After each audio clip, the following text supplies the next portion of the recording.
நம்ம வாசிக்கலாம் அப்போஸ்தலர் நிருபம், ஆக்ட்ஸ் ஆஃப் அப்போஸ்தலர்ஸ் சாப்டர் 17, 17ஆம் அதிகாரம் 16 16 21ஆம் வசனம் வரைக்கும் நாம் வாசிப்போம்.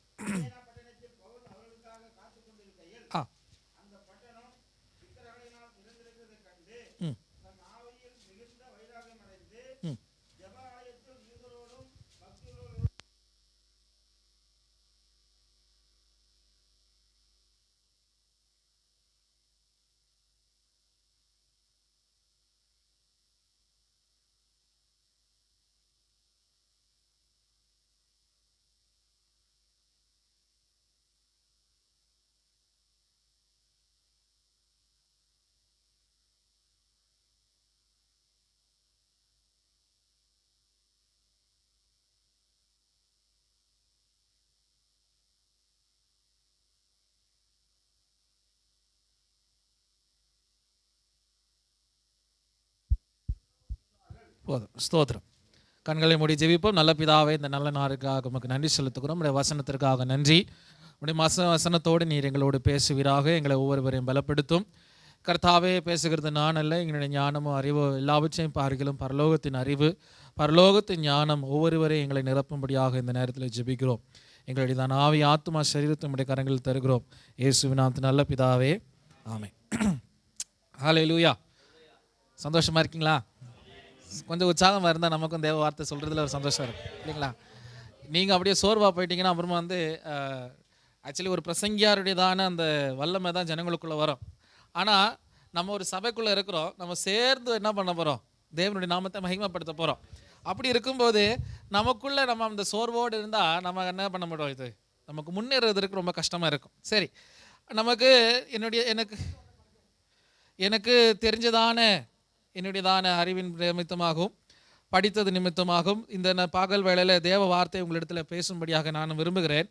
கர்த்தருடையதான கிருபை நம்மை அதிகமாக சூழ்ந்து கொள்வதாக, கர்த்தருடையதான நாமம் மகிமைப்படுவதாக. அப்போஸ்தலர் நடவடிக்கைகள் புஸ்தகங்கள் பார்க்கும்போது மிகவும் ஆசீர்வதிக்கப்பட்டதான சரித்திர புஸ்தகம். இந்த சரித்திர புஸ்தகத்தில் எப்படி சுவிசேஷம் மற்றவர்களுக்கு நடுவில் சென்றது, அந்த சுவிசேஷம் எப்படி ஜனங்களை ரட்சித்தது, அந்த சுவிசேஷத்து நிமித்தமாக புறஜாதிகள் தேவனுக்குள்ளே எப்படி வந்தார்கள் என்று சொல்லுகிறதான சபை சரித்திரம்தான் அப்போஸ்தலர் நடவடிக்கைகளின் புஸ்தகங்கள் என்று நாம் அறிகிறோம். ஹல்லேலூயா. அங்கே அதிகமாக சொல்லப்படுகிறதான காரியம் யாருடைய ஊழியத்தை பற்றி அதிகமாக பேசுகிறது என்று பார்க்கும்போது பவுலுடையதான ஊழியத்தை பற்றி தான் அங்கே அதிகமாக பேசுகிறது என்று பார்க்கிறோம். நான் ரொம்ப ஆசைப்படுகிறேன், நான் விரும்புகிறது என்னவென்றால், கர்த்தருக்கு சித்தமாக இருந்தால் இந்த கிரீஸ், இத்தாலி இப்பேற்பட்டதான தேசங்களில் போய் அப்போஸ்தலனாகிய பவுல் தன் கால் பாதையில் நடந்து போய் ஊழியம் செய்ததான இடங்கள் எல்லாம் கொஞ்சம் பார்க்கணும்.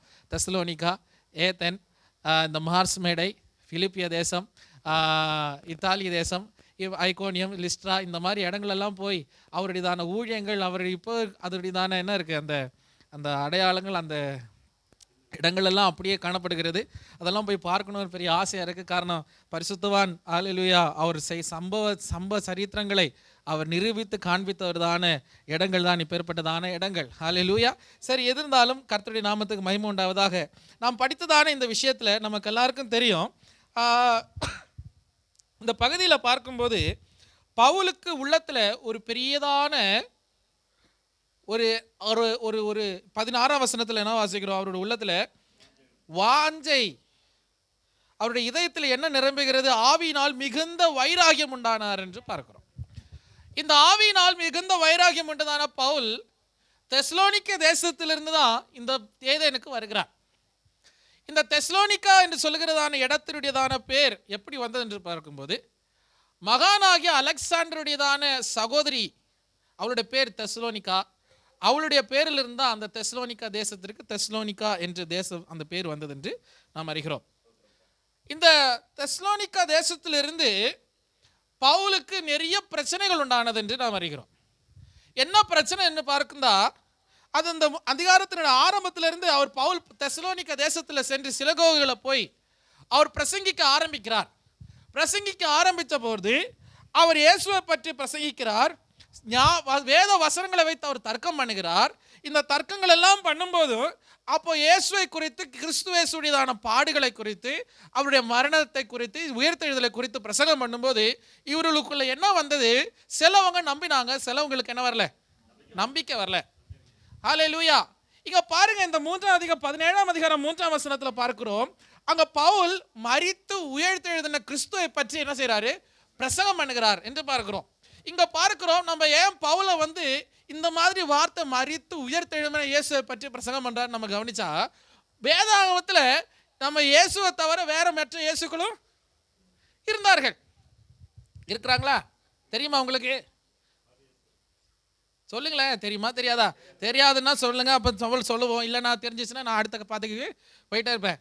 பாருங்க, இங்க அப்போஸ்தலர் 1 கொரிந்தியர்ல நம்ம பார்க்கும்போது, அப்போஸ்தலர் 13ஆம் அதிகாரம் 6ஆம் வசனத்துல பார்க்கும்போது ஒருத்தருடைய பேர் பார் இயேசு என்று சொல்கிறதானே ஒரு இயேசு இருக்கிறாரு. ரெண்டாவது கொலோசியர் 4:11 பார்க்கும்போது அங்கேயும் என்ன பண்ணிருக்கிறாரு? ஒரு இயேசு காணப்படுறாரு. அப்ப இயேசுவை தவிர வேற இயேசுக்களும் இருந்தாரு. அதே போல இயேசு கிறிஸ்து தம்முடையதான கடைசி நாட்களில் சொன்னதான வார்த்தைகள் என்ன தெரியுமா? ஒலிவு மறை பிரசங்கத்தில் அவர் சொன்ன விஷயம் என்னன்னா, அங்க கிறிஸ்து இங்க கிறிஸ்துன்னு நீங்க அநேகர் என்ன செய்வாங்க? நிச்சயமா எழும்புவாங்க. அதற்காக தான் ஆதாரமாக பவுல் என்ன சொல்லுகிறார்னா, நான் ஜீவனோடு மரித்து உயிர்த்தெழும்பின இயேசுவை பிரசங்கிக்கிறோம். ஆமென்.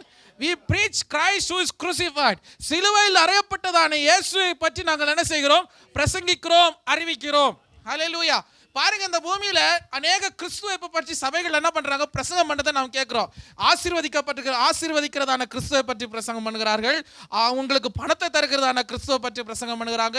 செழிப்பா மாறுவதற்காக வருகிறதான கிறிஸ்துவை பற்றி பிரசங்கம் பண்றாங்க. அதெல்லாம் நல்லதுதான். ஆனா உண்மையான விஷயம் என்ன தெரியுமா? நமக்காக ஒரு கிறிஸ்து மரித்தார், அடக்கம் பண்ணப்பட்டார், 3ஆவது நாள் உயிர்த்தெழும்பினார். அந்த கிறிஸ்துவின் மேல நம்பிக்கை உள்ளவர்கள் நிச்சயமாக நித்திய ராஜ்யத்தை சுதந்தரிப்பார்கள்.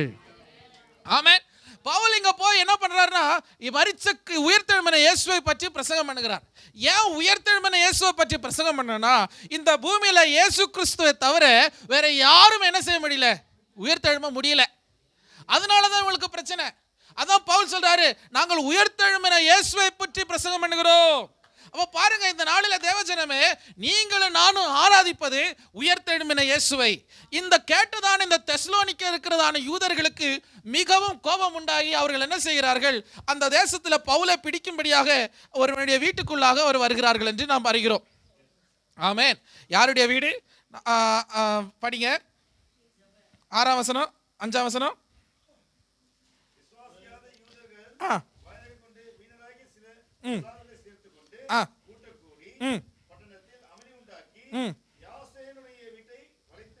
இப்ப இந்த யாசேனுடைய வீட்டை இவர்கள் என்ன செய்தார்கள்? வளைத்து கொண்டு எப்படியாவது பவுலை பிடிச்சு என்ன பண்ணணும்? உபதிரவம் கொடுக்கணும், பவுலை அடிக்கணும், இல்லாவிட்டா பவுலை கொல்லணும்னு தீர்மானத்தோடு ஒரு கூட்டம் வந்து நிற்கிறது.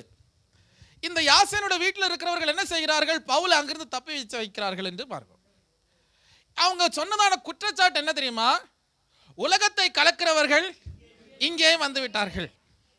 பாருங்க, நான் ஆரம்பத்தில் சொன்னேன், உலகத்தை கலக்கிறதான பட்டம் நமக்கு ஒரு குற்றச்சாட்டாக என்ன பண்ணுகிறார்கள்? யூதர்களுக்கு, விசுவசிக்காத இயேசு மேல் விசுவசிக்காத யூதர்கள் கிறிஸ்தவர்கள் மேல போட்டதான ஒரு குற்றச்சாட்டு. ஆமென். ஹல்லேலூயா. நம்ம யாரும் உலகத்தை என்ன பண்ண போல? தலைகீழா மாத்த போல இல்ல கலக்க போறோமா? இல்ல. தலைகீழா மாறி போனதான பூமியை, தலைகீழா மாறி போனதான சம்பிரதாயங்களை, தலைகீழா மாறி போனதான வாழ்க்கைகளை சீர்படுத்தினதான் கிறிஸ்தவம். ஹல்லேலூயா. ஆதி காலங்களிலே ஜனங்கள் பார்க்கும்போது ஆண்கள் அநேக பெண்களை திருமணம் பண்ணுவார்கள், பெண்கள் அநேக ஆண்களை திருமணம் பண்ணதான நாட்கள், பிளவுஸ் தரிக்க முடியாமல் இருந்ததான நாட்கள், ஞானமும் கல்வியும் கொடுக்கப்படாத நாட்கள், அடிமைத்தனமும் மோசமான வாழ்க்கையும் காணப்பட்டதான நாட்களிலே கிறிஸ்தவம் வந்து கல்வியை கொடுத்து, ஞானத்தை கொடுத்து, ஜனத்தை சீர்திருத்தி, கல்ச்சரை, அதாவது எல்லா விதமான பாரம்பரியங்களை சீர்திருத்தி, கலாச்சாரங்களை சீர்திருத்தி, ஒரு மனுஷன் எப்படி வாழ வேண்டும், ஞானத்தை, அறிவை கொடுத்து ஒருவனுக்கு ஒருத்தி என்றுதான ஒரு அடையாளத்தை உண்டு பண்ணி கிறிஸ்தவம் என்ன செய்து தெரியுமா? தலைகீழாய் இருந்ததான உலகத்தை சீர்படுத்தினதுதான் கிறிஸ்தவம். ஆமென். கல்வியற்றவர்களுக்கு கல்வியை கொடுத்ததுதான் கிறிஸ்தவம். ஞானம் இல்லாதவர்களுக்கு ஞானத்தை போதித்தது கிறிஸ்தவம். ஹல்லேலூயா. வளர்ச்சி இல்லாத தேசங்களில் வளர்ச்சியை கொண்டு வந்தது கிறிஸ்தவம்.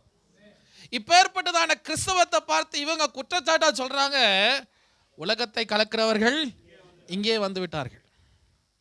இருளிலான மக்களுக்கு வெளிச்சத்தை கொண்டு வந்ததான வார்த்தைகளை கேட்கும் போது பிசாசுக்கு தாங்க முடியல. அவன் குற்றச்சாட்டா சொல்லுகிறான், இங்கே உலகத்தை கலக்கிறவர்கள் வந்து விட்டார்கள். ஆமென்.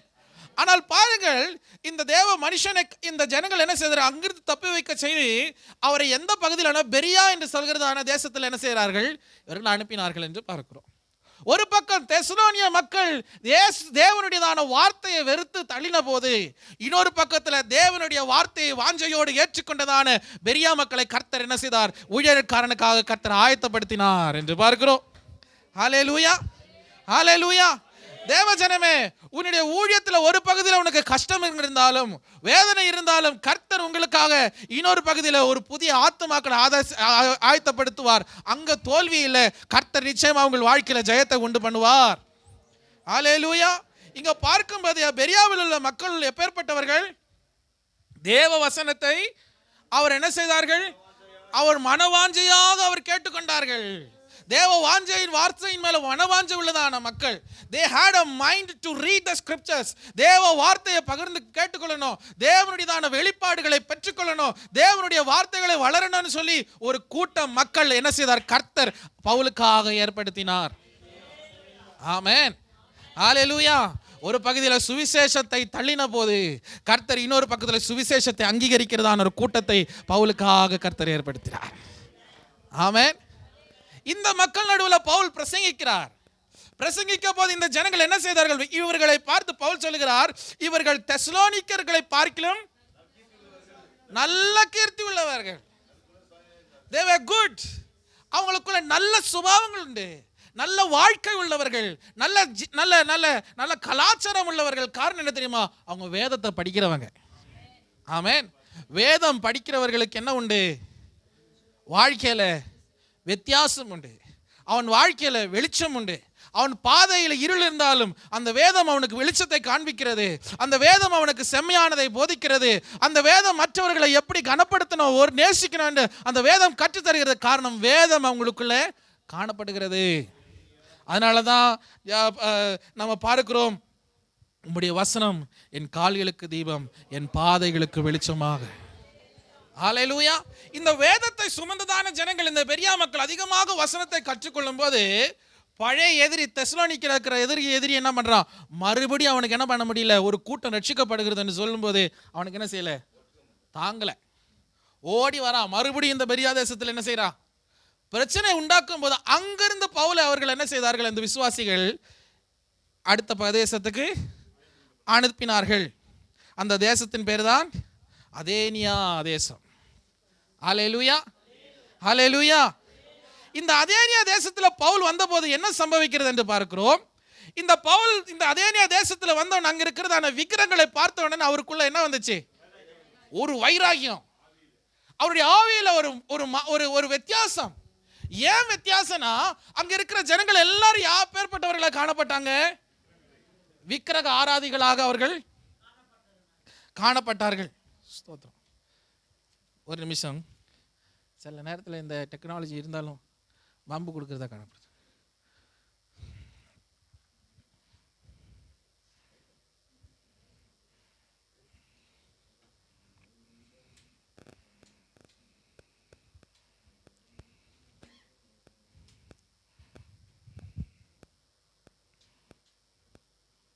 ஆரம்பத்தில் கனெக்ட் பண்ண, இப்போ பாருங்கள், பிரசங்கத்தை பிரசங்கிக்கும் போது பிசாசு என்ன வேலை பண்ணுறாங்க. நல்லா இருந்துச்சு.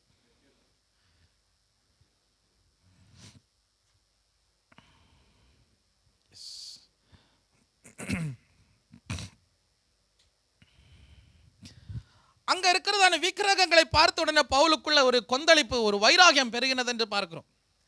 இந்த விக்கிரகங்கள் என்ன, இந்த கிரேக்கர்களுக்கு அநேக தேவர்கள்மார்கள் இருக்கிறார்கள். அதில் ஒருத்தர் தான் ஜெயூஸ். இது சும்மா ஒரு வரைபடமாக அவங்க போட்டிருக்காங்க, ஆனால் அப்படி இல்லை. இவருடைய தோற்றம் கொஞ்சம் வித்தியாசமாக இருக்கும். இவன் தான் செயூஸ். இவன் கடவுள், எப்போ வானமும் இடியும் உடையதான கடவுள் தான் இவன் செயூஸ். இது ஹீரா. இந்த ஹீரா யாருன்னு பாருங்க, ஹெரா. இந்த ஹெரா கடவுள் என்பது பெண்களுக்கும் கல்யாணத்துக்கும் கல்யாண கடவுளை வச்சிருக்கிறான். அப்போ இந்த ஹெராவுக்கு யார் கல்யாணம் நடத்துறான்னு தெரியாது. அடுத்தது பொசைடன், இவன் யாரு தெரியுமா? கடலின் தேவன். அடுத்தது டெமிட்ரா, அறுவடை, அக்ரிகல்ச்சர், விவசாயத்தின் கடவுள். இப்படியெல்லாம் நிறைய பேர் இருக்கிறாங்க. இதில் ஹேட்ஸ் இவன் தான் வந்து நரகத்தின் கடவுள். இப்படியாக பலதுக்கு கடவுள். அப்புறம் வந்து மெனோரான்னு சொல்லும்போது ஞானத்தின் கல்வியின் கடவுள். இப்படியாக பல கடவுள்களை வைத்ததான இந்த ஏதேன்ஸில் பவுல் அதேனியாவில் போன உடனே பவுலுக்குள்ள என்ன வந்தது? ஒரு அசவு, ஒரு வைராகியம். காரணம், இந்த ஜனங்களுக்குள்ள மூடத்தனமும் பிசாசானவன் இந்த ஜனங்களை என்ன செய்திருக்கிறான்? வஞ்சித்து அவர்களை வேற வழியாக திருப்பி இருக்கிறதை காணும்போது பவுலுக்குள்ள வைராகியம் கொந்தளித்தது என்று அறிகிறோம். ஹல்லேலூயா. இந்த அதேனியா தேசத்தில் உள்ள மக்கள் ஞானிகள். இந்த அதேனியா தேசத்தில் உள்ளவர்கள் படிப்புள்ளவர்கள். இந்த அதேனியா தேசத்தில் மேத்தமேட்டிஷியன்ஸ், அவர்கள் நல்ல கணன சாஸ்திரங்களை அறிந்தவர்கள், அறிவியலை படித்தவர்கள், அதை மெடிசனை அறிந்தவர்கள், மருத்துவத்தை அறிந்தவர்கள். ஆனால் இவர்களுக்குள்ள பிசாசானவன் கலக்கி சென்று ஜனங்களை விபரீதமாக தேவனை விட்டு விலக செய்திருக்கிறான். இதை கண்டவுடனே பவுலுக்குள்ள அவருக்குள்ள மனசுல என்ன இல்லை?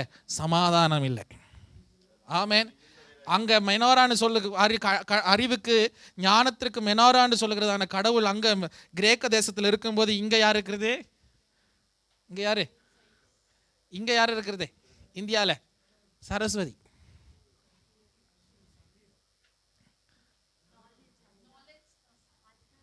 சரஸ்வதி சங்கீதமும் ஞானமும். லக்ஷ்மி எதுக்கு? காசுக்கு. அங்கே பணத்துக்கு ஒரு கடவுள் இருக்கிறான். ஆமே. கணேசன் அறிவில்லை. சரி, எதோ இருக்கட்டும், நீங்க அப்புறம் படிக்கலாம். அப்புறம் பாருங்க, இங்க கவனிங்க.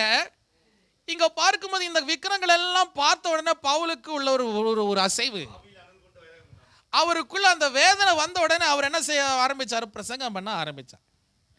பிரசங்கம் எங்கெல்லாம் பண்ணாரு? 17ஆம் வசனத்துல பார்க்கிறோம். அவர் என்ன செய்கிறார்? ஜெபாலயத்தில் யூதர்களோடும் பக்தி உள்ளவர்களோடும் சந்தைகளிலே எதிர்பட்டவர்களோடும் அவர் தினந்தோறும் பேசினார். இந்த மனுஷன் எதுக்கு அதேனியால போனார் தெரியுமா? தம்முடைய சீஷர்களுக்காக காத்திருக்க கிடந்தார். அங்க போய் வெயிட் பண்றாரு. பவுலும் சரி சீலாசும் தீமோத்தேயும் வர்றதுக்காக என்ன பண்றாரு? அங்க வெயிட் பண்றாரு. வெயிட் பண்ண உடனே இந்த விஷயத்தை பாடினா அவர் வந்த வேலையை மறந்துட்டு சுவிசேஷ வேலைக்கு இறங்கிட்டார். ஆமென். பல நேரத்தில் ஒரு ஊழியக்காரன், ஒரு தேவ பிள்ளைக்கு தேசத்தில் அக்கிரமங்கள், தேசத்தில் வியாதிகள், தேசத்தில் வாதைகள் பெருகும்போது அவனுக்கு அவனுடையதான சொந்த இஷ்டங்களை பார்க்கிலும் தேசத்துடைய நலனுக்காக அவன் முழங்கால் மடக்கி அவன் ஜெபம் பண்ணுகிறவனாய் காணப்படுவான். ஹல்லேலூயா, ஹல்லேலூயா. அழிந்து போறதான ஜனத்தை பார்க்கும்போது ஒரு கிறிஸ்தவனுக்கு, ஒரு தேவ பிள்ளைகளுக்கு நிச்சயமாக அதை பார்த்து சும்மா இருக்க முடியாது. அவர்கள் நிச்சயமாய் தேவ வைராகியம் கொண்டவர்களாக அவர் அந்த தேசத்திற்காக புலம்புவார்கள், ஜெபம் பண்ணுவார்கள். ஆமென். இந்த பகுதியில் 18ஆம் வசனத்தில் பார்க்கும்போது அங்கே யார் இருக்கிறார்கள்? தத்துவ ஞானிகள். பார்க்கும்போது எப்பிக்கூரியன். இந்த எப்பிக்கூரியன் யாருன்னு பார்த்தா அவங்களுடைய ஐடியாலஜி என்னென்னா, அவங்களுடைய தத்துவம் என்னென்னா, நல்லா சாப்பிடணும், நல்லா குடிக்கணும், நல்லா சந்தோஷமாக வாழணும், ஒரு நாள் நீ சாவாய். புரியுதுங்களா? வாழணும், சாப்பிடணும், தின்னணும், குடிக்கணும், ஒரு நாள் நீ சாவாய். அப்போ வாழ நாளெல்லாம் நீ என்ன பண்ணணும்? சந்தோஷமாக என்ன பண்ணணும்? வாழணும். இதுதான் இந்த எப்பிக்கூரியனுடையதான யோசனை. நம்ம பூமியில் நம்ம வாழற இடத்துல நிறைய எப்பிக்கூரியங்க இருக்கிறாங்க இல்லையா? ஆனால் அவன் எப்பிக்கூரியன் அவனுக்கே தெரியாது. ஆனால் இந்த உபதேசத்தில் தான் அவனு இருக்கிறான் இல்லையா? நல்லா வாழு, நல்லா சாப்பிடு, நல்லா இரு. ஒரு நாளைக்கு வந்து டிவியில் பார்த்துருக்கும்போது நம்முடைய சீமான் வந்து பேசுகிறாரு. டேய் போடா, நல்ல மாட்டுக்கறி சாப்பிட்றா, அப்படியே ஏனுறா, அப்படியே ஜிம்முக்கு போடா, அப்படியே நெஞ்ச விரிச்சுன்னு நடுறா இல்லையா? என்னங்களே ஒரு ரெஸ்பான்ஸ் இல்லையா? என்ன ஆயிடுச்சு உங்களுக்கு? ஓ, நீங்கள்லாம் பார்த்தது இல்லையோ? சரி.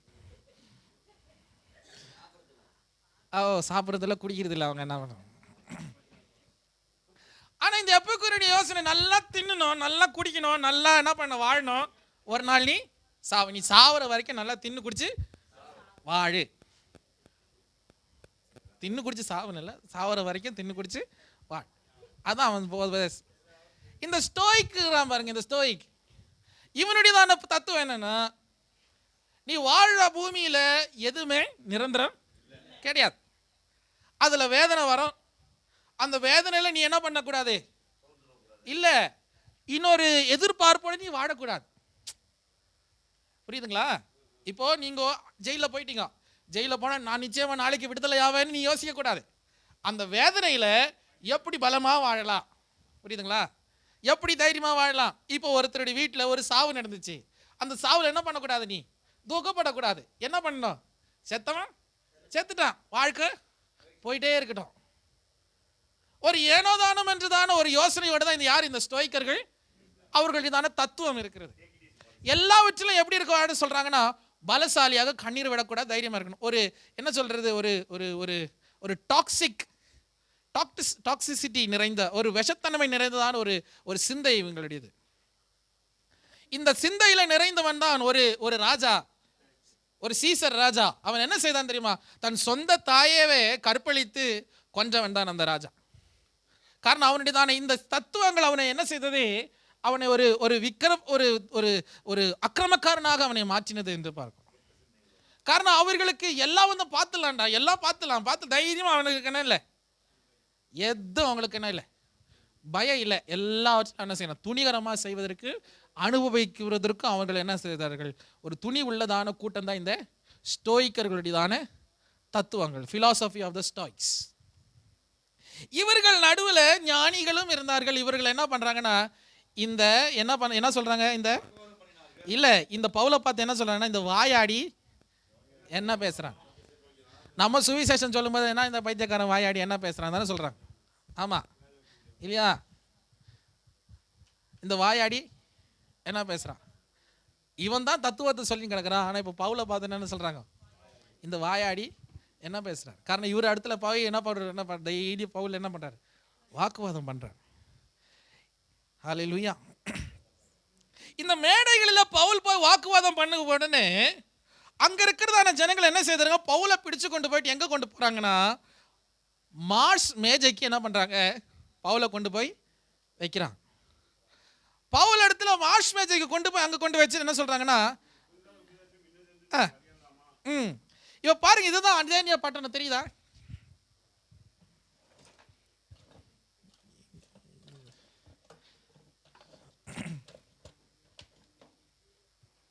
இதுதான் அதேனியா பட்டணம். ஒரு ஊகமா சொல்றாங்க, இதுதான் அந்த மேஜை, மாஸ் மேஜை. இந்த இடத்துல பவுலை கொண்டு வந்து நிக்க வச்சு என்ன பண்றாங்க, நீ ஒரு புதிதான உபதேசத்தை கொண்டு வராய். இவர்களுடையதான சுபாவம் எப்பேற்பட்ட சுபாவம், 21ஆம் வசனம்.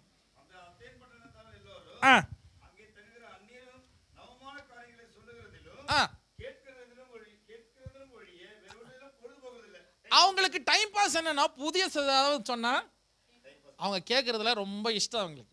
பழைய காரியத்தெல்லாம் ரிப்பீட் பண்ணக்கூடாது, எல்லாமே புதுசாக இருக்கணும் இல்லைங்களா. நம்ம ஆளுங்களுக்கு சிலதெல்லாம் புதுசாக இருக்கணும் இல்லையா. வெளியே போனாங்க புதுசு, ஒரு கல்யாணம் வந்த ஒரு புது ட்ரெஸ்ஸு, எல்லாத்துக்கும் ஒரு புதுசு புதுசு புதுசு. 100 புடவை இருந்தாலும் அதில் ஒரு புது இருக்கணும். சோதனை பாவம் ஆம்பளைங்க தான் ஒரே பேண்ட் 4 வருஷமா போட்டு கிடப்பாங்க.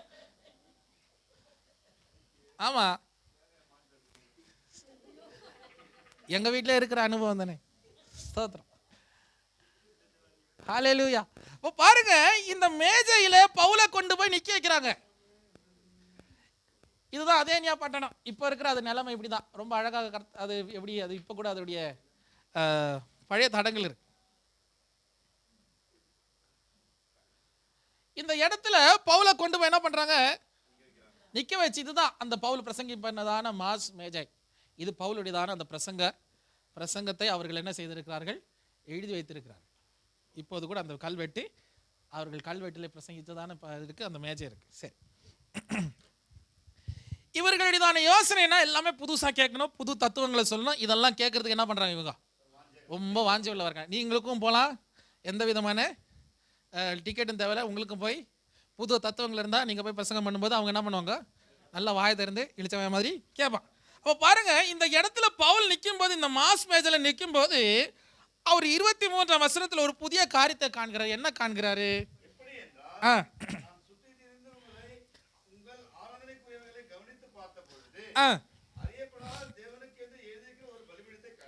அப்ப பாருங்க, அவர் சொல்றாரு, பவுல் அங்க போய் நிற்கும் போது அநேக மேஜைகள் அங்க இருக்கிறது, மேடைகள் அங்க இருக்கிறது. இந்த மேடைகளில் என்ன அவர்களுடையதான அந்த காலத்துல மூட நம்பிக்கை என்று சொல்லும்போது, இவர்கள் அநேக ஆடுகளை கொண்டு வந்து இந்த மேடையில விடுவார்கள். எந்த மேடையில? இந்த இடத்துல, இந்த பகுதியில் கொண்டு விடுவாங்க. அப்ப எந்த ஆடு எந்த மேடை கிட்ட போய் நிக்குதோ அந்த ஆடுக்கு அந்த கடவுளுக்கு என்ன பண்ணுவாங்க? இந்த ஆடை பலி கொடுத்துருவாங்க. ஆனா ஒரு நாள் ஒரு ஆடு என்ன பண்ணல, இந்த மேடைக்கு எதுக்கிட்டே போகல, அது தனியா ஒரு இடத்துல இருந்தது. அப்ப இவன் யோசிச்சா, ஓ, நமக்கு தெரியாத ஒரு கடவுள் இருக்கிறாரு. அதற்காக என்ன பண்றான் தெரியுமா? அந்த இடத்துல அறியப்படாத ஒரு கடவுளுக்குன்னு சொல்லி அந்த ஆடை என்ன செய்யறாரு, அவங்க அந்த ஆடு அறியப்படாத ஆண்டவருக்கு அவங்க பலி செலுத்திட்டாங்க. பாருங்க, இந்த அறியப்படாத ஆண்டவரை குறித்து பவுலுக்கு கிடைச்சதான ஒரு சந்தர்ப்பம். இந்த பரிசுத்தவான் என்ன செய்கிறார்? அந்த அறியப்படாத தேவனை குறித்து பிரசங்கிக்க ஆரம்பித்தார். இந்த அறியப்படாத தேவனை அறிஞ்சவர் பவுல். ஹல்லேலூயா. பழைய ஏற்பாட்டின் நியாயப்பிரமாணத்தை அரைத்து குடித்து புதிய ஏற்பாட்டின் வசனங்களை தேவனுடையதான மர்மத்தை பெற்றுக்கொண்டதான பவுல் அவர் பிரசங்கிக்க ஆரம்பிக்கிறார். அவர் 24ஆம் வசனம் முதற்கொண்டு அவர் பிரசங்கிக்க ஆரம்பிச்சது என்ன தெரியுமா? வானத்தையும் பூமியையும் உண்டாக்கினதான கர்த்தர் மனுஷனுடையதான கரங்களிலே கட்டப்பட்டதான தேவாலயங்களிலே அவர் வாசம் பண்ணுவதில்லை. ஹல்லேலூயா. வானத்தையும் பூமியையும் உண்டாக்கின கர்த்தர் இந்த பார்க்கும்போது அவர் தேவாலயங்களில் வாசம் பண்ணுவதில்லை. ஏன் தெரியுமா? இந்த கிரேக்கனுக்கு ஒவ்வொன்றுக்கும் ஒரு கடவுள். வானத்துக்கு ஒரு கடவுள், பூமிக்கு ஒரு கடவுள், அறுவடைக்கு ஒரு கடவுள், திருமணத்துக்கு ஒரு கடவுள் வச்சிருக்கும் போது இங்க பவுல் ஒரு புதிய கடவுளை பிரசங்கம் பண்றாரு. அந்த கடவுள் என்ன தெரியுமா? சகலத்தையும் படைத்தவர், சர்வ சிருஷ்டிகர்த்தர், சர்வ ஞானி, சர்வத்திலும் அவர் நிறைந்தவர். அந்த கர்த்தரை குறித்து பவுல் பிரசங்கம் பண்ணுகிறார். என்ன தெரியுமா? அவர் மனுஷனுடைய கரங்களால கட்டப்படுகிறதான ஆலயத்தில் அவர் இருக்கிறது இல்லை. நம்ம இந்தியாவில் கூட சொல்றோமே, தூணிலும் துருவிலும் இருக்கிற கடவுள் இருக்கிறாரா? ஆமென். நம்முடைய ஆண்டவர் தூணில் இருக்கிறதுல துருவில் இருக்கிற நமக்குள்ளதான் இருக்கிறாரு. ஆமென். ஹல்லேலூயா. அவர் எல்லாம் கடவுள் அல்ல. ஆமென். இங்க பாருங்க, ஒரு வசனம் சொல்லுது, 1 ராஜாக்களின் புஸ்தகம் 8ஆம் அதிகாரம் 27ஆம் வசனத்தில், தேவன் மெய்யாகவே பூமியிலே வாசம் பண்ணுவாரோ? இந்த வானங்களும் வானாதி வானங்களும் உம்மை கொள்ளாதே. நான் கட்டின இந்த ஆலயம் எம்மாத்திரம். பாருங்க, இங்க பாருங்க, ஞானிகளின் ஞானியாக ராஜா சாலமன் சொல்லுகிறார், தேவன் இந்த பூமியில வாசம் பண்ணுவாரோ? இந்த வானாதி வானங்கள் அவரை கொல்லாது. நான் கட்டின இந்த ஆலயம் ஏமாத்திரம். வானாதி வானங்களுக்கே இந்த ஆண்டவர் என்ன செய்ய முடியாது? அவரை வச்சு கண்ட்ரோல் பண்ண முடியாது. அப்பேற்பட்ட ஆண்டவர் நான் கட்டின இந்த சின்ன ஆலயத்தில் இருப்பாரான்னு கேட்கிறாரு. அதே தான் பவுல் சொல்றாரு, அவர் கைகளால் கட்டப்பட்ட ஆலயத்தில் அவர் தங்குவதில்லை. ஆனால் அதே பவுல் நமக்கு வெளிப்பாடாக சொல்லுகிறார். 1 கொரிந்தியர் புஸ்தகம் 3ஆம் அதிகாரத்தில் 6ஆம் அதிகாரத்தில் என்ன சொல்லுது தெரியுமா? உன் சரீரம் தேவனுடைய ஆலயம், தேவன் ஆவியா இருக்கிறார், ஆவியானவர் நம் மத்தியில் அசைவாடுகிறார். ஹல்லேலூயா. இந்த சரீரத்தை கெடுக்கிறவனை நான் கெடுப்பேன் என்று ஆண்டவர் சொல்லுகிறார். உங்கள் சரீரம் தேவனுடைய ஆலயம் என்று சொல்லுகிறார். உங்கள் இதயத்தை எனக்குள்ள தாங்க, நான் உங்களுக்குள்ள வாசம் பண்ணுகிறேன்னு சொல்லுகிறார். இந்த பகல் வேளையில தேவஜனமே, நம்முடைய ஆண்டவர் கைகளால் கட்டப்படாத இடங்களில் வாசம் பண்ணுவதில்லை, உண்மைதான். ஆனால் எனக்குள்ள அவர் வாசம் பண்ணுகிறார், என் நடுவில் அவர் வாசம் பண்ணுகிறார், என்னை உயர்த்துகிறார். ஆமென். இந்த பவுல் அங்க பிரசங்கம் பண்ணுகிறார். வானாதி வானங்களையும் பூமியையும் சகலதையும் படைத்த ஆண்டவரை குறித்து பிரசங்கம் பண்ணுகிறார். ஆதியாகமம் 1ஆம் அதிகாரம் முதற்கொண்டு 12ஆம் அதிகாரம் வரை இருக்கிறதான பிரசங்கத்தை பவுல் இந்த ஏதேன் மக்களுக்கு பிரசங்கிக்கிறார். ஹல்லேலூயா. ஸ்தோத்திரம். 27ஆம் வசனத்தை படிக்கலாமே. கர்த்தராகிய தம்மை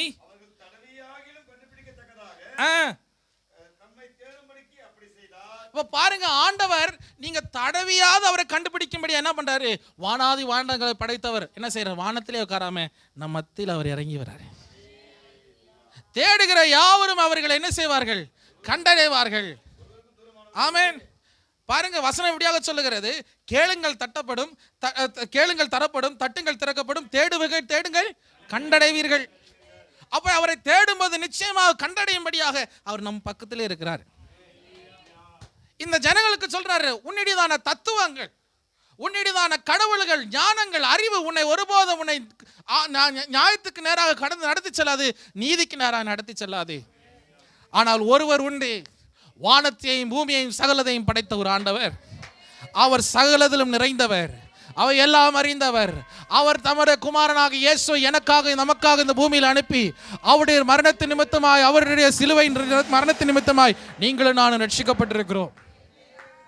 அவரை தடவி பார்த்தால் நீங்கள் அவரை கண்டடைவீர்கள். அடுத்ததாக பார்க்கும்போது அங்க சொல்லுகிறார், உங்களுடையதான கவிஞர்களும் பாடி இருக்கிறார்கள். என்ன தெரியுமா? நாம் யாரு? தேவனுடையதான பிள்ளைகள். ஆமே, we are children of God. யாரு பாடுறாங்கன்னா, மற்றவங்க தேவன் அறியாதவர்கள் பாடினார்கள். பவுல் அதை கோட் பண்றார். நீங்க ஒரு காரியத்தை புரிஞ்சுக்கணும். நம்ம பல நேரத்தில் நினைப்போம் நமக்கு தான் கர்த்தர் வெளிப்பாடு தந்திருக்கிறார். கரெக்டு தான், நமக்கு தான் தந்திருக்கிறார். ஆனால் வெளிப்பாடு ரெண்டு விதமான வெளிப்பாடு இருக்கு பூமியில். ஒன்று ஸ்பெசிஃபிக் ரெவலேஷன், ஒன்று தனிப்பட்டமான வெளிப்பாடு. ரெண்டாவது ஜெனரல் ரெவலேஷன், எல்லாருக்கும் கொடுக்குற பொது வெளிப்பாடு. பொது வெளிப்பாடில் கர்த்தர் எல்லாருக்கும் ஒரு ஞானத்தை கர்த்தர் கொடுத்துருக்கிறார். அதனால தான் நீங்கள் சிலவங்க கேட்பீங்க, அவங்கெல்லாம் வந்து இயேசு ஏற்றுக்கொள்ள, ஆனால் அவங்க எப்படி நரகம் போகலாம்? நீங்கள் கேட்பீங்களா இல்லைங்களா? கேட்பீங்களா இல்லைங்களா? இப்போ ஒருத்தர் பரிசுத்தவான் இல்லை, ஒருவர் கிறிஸ்தவர் இல்லை, ஆனால் அவர் இறந்துட்டா எங்கே போகிறாரு அந்த ஆத்மா? சொல்லுங்க, நரகம் தான் போ. அப்போ உங்களுக்கு டவுட் வருமா? ஏன் ஆண்டவரே இந்த ஆத்மா? நம்ம கேட்போமா இல்லைங்களா? நமக்குள்ள ஒரு சாதாரணமாக மனசில் ஒருக்கி வருகிறான் தான் கேள்வி. ஆனால் பாருங்க, கர்த்தர் ஒரு பொதுவான வெளிப்பாடு உலகம் எங்கிலும் கொடுத்திருக்கிறார். என்ன தெரியுமா? ஒரு ஏக தேவன் உண்டு. அதனால தான் மனுஷன் தேவனை தேடி நடக்கிறான். அவன் தேடுகிறான், எங்கெல்லாம் கிடைக்குமோ அதெல்லாம் கடவுளாக பார்க்கிறான்.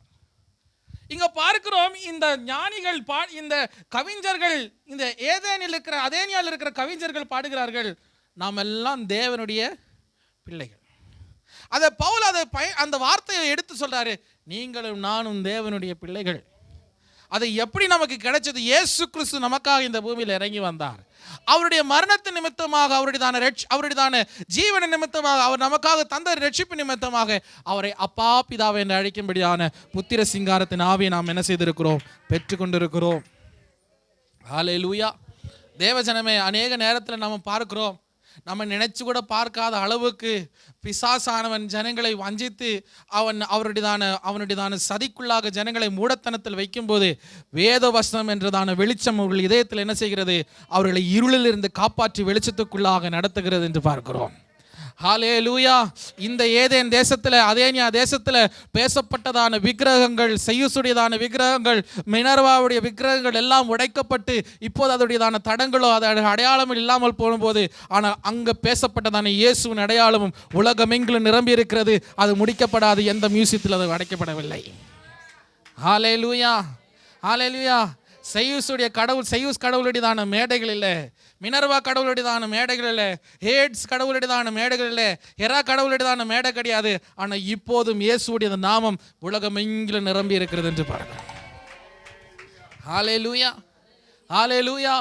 இந்த பகல் வேளை தேவஜனமே, நமக்கு ஒரு நம்பிக்கை வேண்டும், எனக்கு ஒரு விசுவாசம் வேண்டும், நமக்கு எல்லாருக்கும் ஒரு தைரியம் வேண்டும். இந்த பூமியில் யார் இருந்தாலும், யாரு காணாமல் போனாலும், நம்ம இயேசு என்னை ரட்சித்தார் என்றால் நான் அவருக்குள்ள விசுவாசமாக இருப்பேன். எந்த ஸ்தானத்திலும் எந்த நேரத்திலும் என்னை அவர் உயர்த்தி மகிமைப்படுத்துவார் என்ற நம்பிக்கை. ஆமென், ஹல்லேலூயா. ஜனங்கள் அழிந்து போகிறதை கண்ட உடனே பவுலுக்குள்ள ஒரு கொந்தளிப்பு, பவுலுக்குள்ள ஒரு வித்தியாசம், பவுலுக்குள்ள ஒரு நம்பிக்கை. இவர்கள் நாசத்தில் அழிந்து போகக்கூடாது என்று என்ன செய்கிறார்? அவர் பிரசங்கிக்க ஆரம்பித்தார் என்று பார்க்கிறோம். ஹல்லேலூயா, ஹல்லேலூயா. அந்த நாளில் பார்க்கும்போது 31ஆம் வசனத்தை வாசிப்போமே.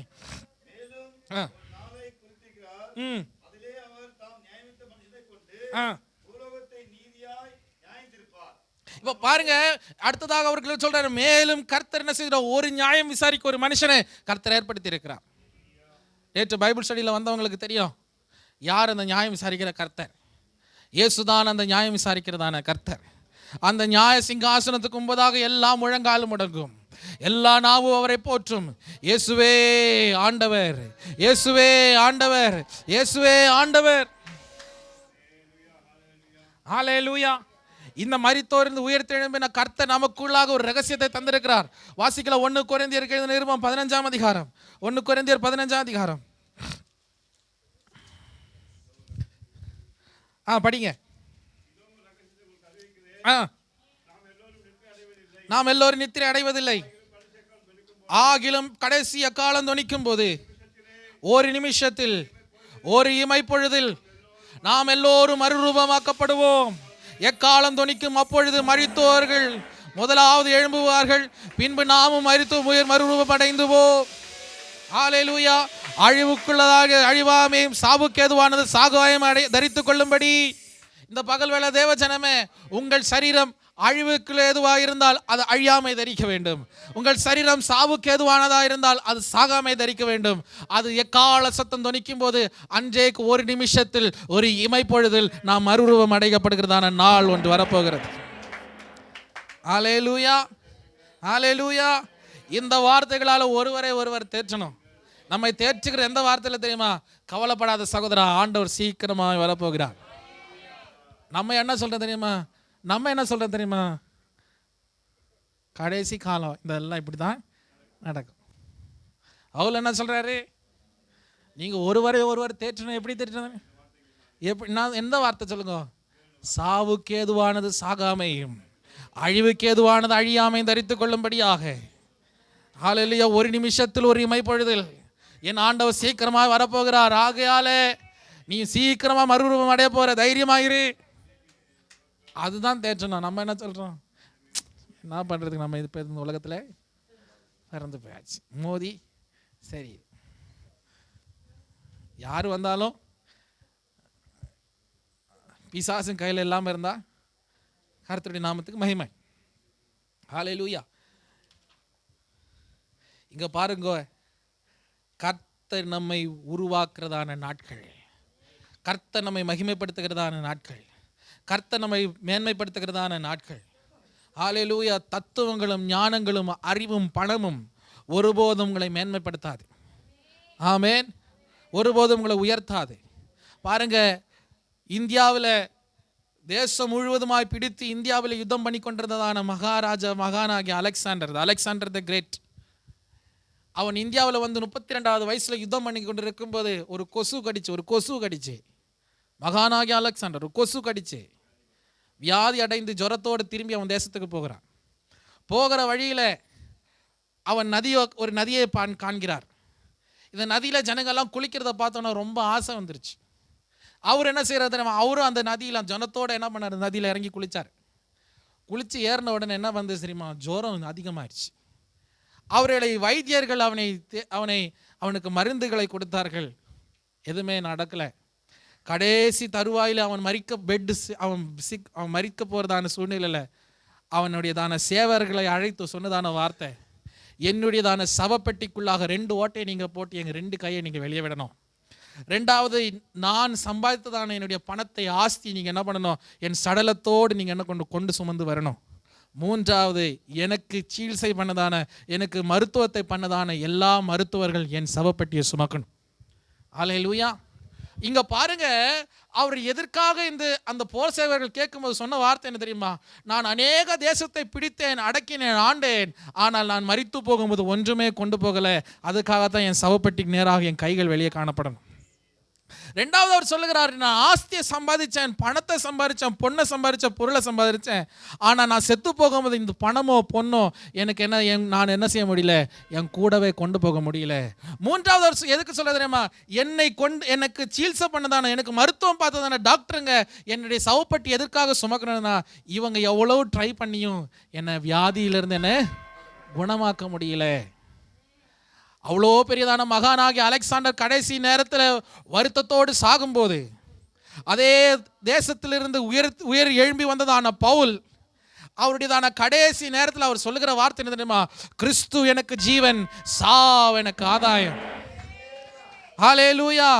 இதோ நான் தகன பலியாக கர்த்தர் சமூகத்தில் நான் வார்க்கப்பட போகிறேன். ஹல்லேலூயா. நான் என் விசுவாசத்தை காத்துக்கொண்டேன், என் ஓட்டத்தை முடித்தேன், நீதியின் கிரீடம் எனக்காக காக்கப்பட்டிருக்கிறது. எவ்வளோ பெரிய மகான் தன்னுடையதான ஆஸ்தி, அந்தஸ்து, பணத்தில், பலத்தில் அவன் முடிந்து ஒன்றுமில்லாமல் தோல்வி அடைந்து போகும்போது எல்லாவற்றையும் எழுந்ததான பரிசுத்தவான் சொல்லுகிறார், கிறிஸ்து எனக்கு ஜீவன், சாவு எனக்கு ஆதாயம். பாருங்க தேவஜனமா, உங்களுக்கு நம்பிக்கை வேணும். பவுல் மரிக்கிறதான அந்த கடைசி சிறைச்சாலை நேரத்தில் அவர் முன்பதாக ஒரு போர்டு போட்டிருக்கிறாங்க, பவுல் இந்த டேட்ல சாவார். ஒவ்வொரு நாளும் அந்த டேட்டை பார்க்கும்போது சாதாரணமான ஒரு குற்றவாளினா அவன் அதை பார்த்து வேதனைப்பட்டு கடைசி நேரத்தில் பைத்தியக்காரனை போல மாறிடுவான். அவன் அந்த கடைசி நேரத்தில் அவனை அந்த கொல்லும்படியாக அவனை கொண்டு போகும்போது அவன் அங்கே இருக்கிறதான ஆட்களை சபிப்பான், சீசரை சபிப்பான், எல்லாரையும் சபித்து வேதனையோடு கலக்கத்தோடு கூக்குறதோடு அவன் கவலையோடு போய் அவன் கொல்லப்படுவான். ஆனால் சரித்திரம் சொல்கிறது என்ன தெரியுமா? அதே வழியாக போனதான ஒரு நபர் தைரியமாக விசுவாசத்தோடு அவர் போனார். அல்லேலூயா. அனுதினமும் போர் சேவர்கள் இவனை கேலி பண்ணும்படியாக, பரிகாசம் பண்ணும்படியாக அவனை வந்து அவனை பார்த்து அவனை மோசமாக பேசலாம் என்று வந்தபோது பவுல் அவர்கள் நடுவில் பிரசங்கம் பண்ணுகிறார், கிறிஸ்து எனக்கு ஜீவன் சாவனுக்கு ஆதாயம், கிறிஸ்து எனக்கு ஜீவன் சாவனுக்கு ஆதாயம், கிறிஸ்து எனக்கு ஜீவன் சாவனுக்கு ஆதாயம். இதை கேட்டதான போர் சேவர்கள் சொல்லுகிறார்கள், என்ன இந்த மனுஷனுக்குள்ள இவ்வளவு வித்தியாசம், என்ன இந்த மனுஷனுக்குள்ள இவ்வளவு நம்பிக்கை, என்னையா நீ பிரசங்கம் பண்ற, என்னையா நீ பேசுறான்னு கேட்கும்போது அவர்களிடத்தில் பவுல் பிரசங்கிக்க ஆரம்பித்தார். கடைசியில் பார்க்கும்போது சீசருடையதான சேனையும் பவுலுடையதான சுவிசேஷத்தை கேட்டு ரட்சிக்கப்பட்டார்கள். பவுல் ரோமர்கள் நிருபங்களிலே கடைசியாக எழுதும்போது சீசரின் வீட்டிலிருந்து வாழ்த்துதலை எழுதி அனுப்பினார். ஆமேன். பவுல் சொல்லுகிறார் சீசரை பார்த்து, என் கையில் இருக்கிற சங்கிலியை தவிர நீங்க எல்லாரும் ரட்சிக்கப்படணும். ஹல்லேலூயா. ஒரு பரிசுத்தவானுடையதான நோக்கம் என்ன தெரியுமா? எங்க போனாலும் ரட்சிப்படைய ஜனங்கள் என்ன செய்யணும்? அவர்கள் மாறணும். அவனுக்குள்ள ஒரு வாஞ்சை உண்டு. இந்த பகல் வேளை தேவஜனமே, அதேனியா தேசத்துல போன பவுல் இந்த விக்கிரகங்களை பார்த்து அவனுக்குள்ள ஒரு கலக்கம் உண்டானது. இன்றைக்கு அவன் ஜெபிக்கிறான், அவன் துதித்தான், அவன் ஆராதித்தான், ஜனங்களுக்குள்ள வாக்குவாதம் பண்ணினான். இயேசு என்று ஜீவிக்கிற தேவன் நிரூபித்து காண்பிக்கும்படியாக. ஹல்லேலூயா, ஹல்லேலூயா. பல ஜனங்கள், பல ஆட்கள், பல ஞானிகள், பல அறிவில்லாதவர்கள் என்ன சொல்லுகிறார் தெரியுமா? இஸ்லாமியர்கள் எல்லாம் சொல்லுகிறது தெரியுமா? பவுலை பற்றி மோசமான வார்த்தையை பேசுவோம். பவுல் தான் என்ன பண்ணாரு? வேதத்தை புரட்டினார். ஆனால் அந்த பவுலுடைய தியாகத்து நிமித்தமாய், ஹல்லேலூயா, ஒரு பொய்க்கு யாராவது மறிப்பாங்களா? ஒரு பொய்க்கு யாராவது சாவாங்களா? ஒரு பொய்க்கு யாராவது ரத்தத்தை சிந்துவாங்களா? ஒரு பொய்க்கு தன்னுடையதான சகல சொத்தையும் பொருளையும் விற்பாங்களா? ஒரு பொய்க்கு யாராவது அடி வாங்குவாங்களா? ஹல்லேலூயா. அப்போ ஒருத்தர் தன்னை தியாகம் பண்ணி தன்னுடைய சரீரத்தை வார்த்தவர், எல்லாவற்றையும் இழந்தவர், பொய்க்காக அல்ல, மெய்யான கிறிஸ்துவுக்காக சகலதையும் செய்தார். காரணம் அவருக்கு தெரியும், இதை பார்க்கிற மேன்மையான உயிர்த்தெழுதல் நான் பெற்றுக்கொள்ளப் போகிறேன். மேன்மையான உயிர்த்தெழுதல் தெரியுமா? எது? இரத்த சாட்சியின் மரணம். ஹல்லேலூயா. அந்த பவுல் சொல்கிறது தெரியுமா? நம்முடைய குடியிருப்போ பரலோகத்தில் உண்டு. இந்த பவுல் இந்த வார்த்தை சொல்லும்போது நீங்கள் ஒரு வார்த்தை யோசிச்சு பார்க்கணும். இந்த பவுல் யார் தெரியுமா? ரோமா குடிமகன். ஒரு ரோமா குடிமகன் சொன்னாலே மற்றவர்கள் பயப்படுவார்கள். ஆனால் இங்கே பாருங்க, அவர் சொல்றார், நான் ரோமா குடிமகன் என்று சொல்லுவதற்கு எனக்கு விருப்பப்படலை, என்னுடைய குடிமடிப்பு பரலோகத்தில் உண்டு. I have my citizenship in heaven. என்னுடைய பரலோகம், என்னுடையதான ஜீவன், என்னுடையதான வாழ்க்கை அங்கே இருக்குது. நான் நித்தியத்தை அங்கே கழிக்க விரும்புகிறேன். இந்த பூமியில் நான் வாழும்போது நான் இந்த பூமியை இயேசுவின் சுவிசேஷத்திற்காக நான் ஜெயித்து நான் போவேன். ஹல்லேலூயா. அதனால பவுல் என்ன சொல்றாரு? ஓடுங்கள். ஹல்லேலூயா. பெற்றுக்கொள்ளும் வரையில் நீங்கள் ஓடுங்கள். ஹல்லேலூயா. நீங்க நிக்காதீங்க. வசனம் சொல்லுது, கடைசி வரைக்கும் நிலைத்திருக்கிறவனே ரட்சிக்கப்படுவான். ஹல்லேலூயா. என்ன செய்யும்? பலவான் பலத்தினால் பரலோகத்தை என்ன செய்கிறான்? சுதந்தரித்துக் கொள்ளுகிறான். பரலோகத்தின் வாசல் எப்படிப்பட்ட வாசல்? இடுக்கமான வாசல் இல்லைங்களா? அதுல ஒரு சிலர் என்ன செய்றாங்க? பலத்தோடு என்ன செய்றாங்க? போராடி வாங்குறாங்க. நம்ம நினைக்கிறோம் ஈஸியா போயிடலான்னு. இல்லைங்க, யாருக்கும் போக முடியாது ஈஸியா. ஆமென். ஒரு காரியத்தை புரிஞ்சுக்கணும், நான் வாழ்ந்தா இயேசுக்காக உண்மையாக வாழணும், மரிச்சா அவருடைய ராஜ்யத்தில் போய் சேரணும். ஆமென். என் ஆத்துமாவை வழியில் நஷ்டப்படுத்துவதற்கு நாசப்படலை. அநேக பரிசுத்தவான்கள் இப்போது பார்க்கும்போது எப்பவுக்குரியதான காரியத்தை, அதாவது நல்லா வாழு, நல்லா சாவு, நல்லா தின்னு, நல்லா குடி, நல்லா சாவு, இப்படி தான் பிரசங்கம் பண்ணுறதான சபை பெருகிடுச்சு இல்லையா? சைக்கிளில் வாடா, காரில் போடா. காரில் வந்தால் நீங்கள் எது வேணாலும் போகலாம். லாரி வரும், அப்புறம் என்ன வரும், இப்போ செயின்ட் பீட்டர் வருவார், சென்ட் ஜான்ஸ் வருவாங்க, அது வரும் பாருங்க. எது இருந்தாலும் கர்த்தர் தந்தா நிரந்தரமாக இருக்கும். நான் அதனால் நம்ம செழிப்பாக இருக்கக்கூடாதுன்னு நான் சொல்லலை, நம்ம செழிப்பாக தான் இருக்கணும். ஆனால் செழிப்பின் மேலே அவனோட பார்வை இருக்கக்கூடாது. ஆமேன். நேற்று ஒருத்தன் பிரசங்கம் பண்ணுறான், அது பிரசங்கத்தை பார்த்தோன்னே என்ன பைத்தியக்காரனாக இருக்காங்களேன்னு யோசித்தேன். இந்த செழிப்பின் செய்தி, கர்த்தர் உனக்கு பணத்தை தருவாரா, அது கொஞ்சம் தரமாட்டாரா, அதிகமாக தருவாரா. ஆனால் வயதாமத்தில் சொல்லப்பட்டதான ஆசீர்வாதம் என்ன தெரியுமா? பணம் தான் ஆசீர்வாதமா. அவன் பிரசங்கம் பண்ணுறான். அதே ஆண்டவர் சொல்ல பணம் ஆசை எல்லாத்தையும் வேறு, அது வேறு, இட்ஸ் அ ரூட். கர்த்தர் அந்த வேரில் இருந்தால் பறிச்சு எடுத்து நாட்டுகளோடு சேர்த்து வச்சார், ஒட்ட வச்சாருங்களே. இப்போ சாரை எதுலேருந்து வருது? இயேசுவிலிருந்து வருது. நம்ம எதில் சேர்ந்துருக்கிறோம்? இயேசுவில் சேர்ந்துருக்கிறோம். எல்லாமே நம்ம இயேசுவிலிருந்து பெற்றுக்கொண்டு இருக்கிறோம். இனி அந்த பாவியான மனுஷனுக்கு நமக்கு சம்மந்தம் கிடையாது. ஆகையினால தேவஜனமே, நமக்குள்ளே இந்த அழிந்து போகிறதான ஜனங்களை பார்க்கும்போது ஒரு வித்தியாசம் உண்டாகணும். இன்றைக்கு இந்த பந்தி நமக்கு அடையாளமாய் காணப்படுகிறது. என்ன இந்த அடையாளம் சொல்லுகிறது தெரியுமா? ஆலிலே கிறிஸ்து எனக்காக மரித்தார், அவருடைய ரத்தத்தை எனக்காக சிந்தினார், அவருடைய சரீரம் எனக்காக அடிக்கப்பட்டது போல, அந்த ரத்தத்தை நிமித்தமாக நான் ரட்சிக்கப்பட்டது போல மற்றவர்களும் ரட்சிக்கப்படுவதற்கு கர்த்தாவே என்னை ஒரு பாத்திரமாக நீ பயன்படுத்தும். கர்த்தாவே, அபாத்திரமா யாருமே இது புசிக்காதபடிக்கு, அபாத்திரமா யாருமே நரகம் போகாதபடிக்கு கர்த்தாவே அவர்களை நான் ரட்சிக்க, அவர்களை மீட்டுக்கொள்ள என்னையும் ஒரு பாத்திரமாக நீர் பயன்படுத்துங்கப்பா. ஒரு வைராகியத்தை எனக்குள்ள தாங்க.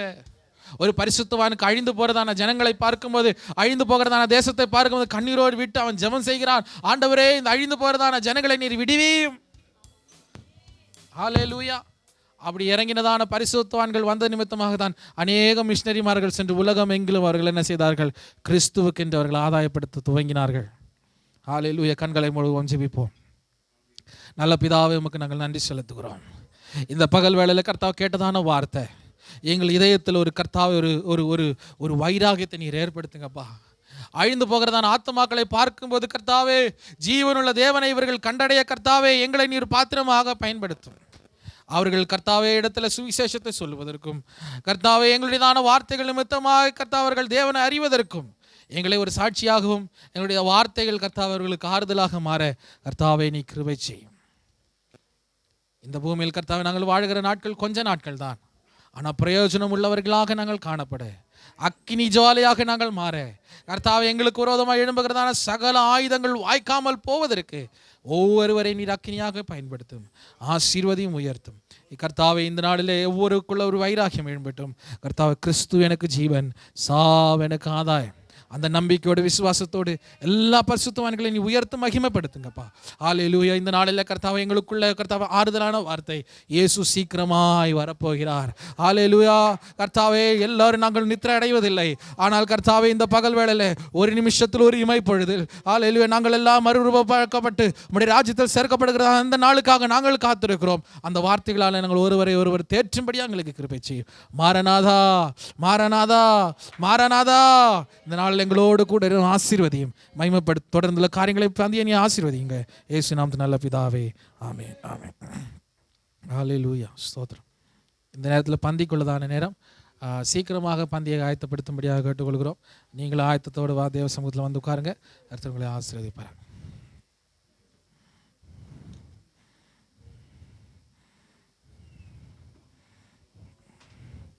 என் ஆத்மாவும் சரீரவும் என் ஆண்டவர்க்கே சொந்தம், இனி வாழ்வ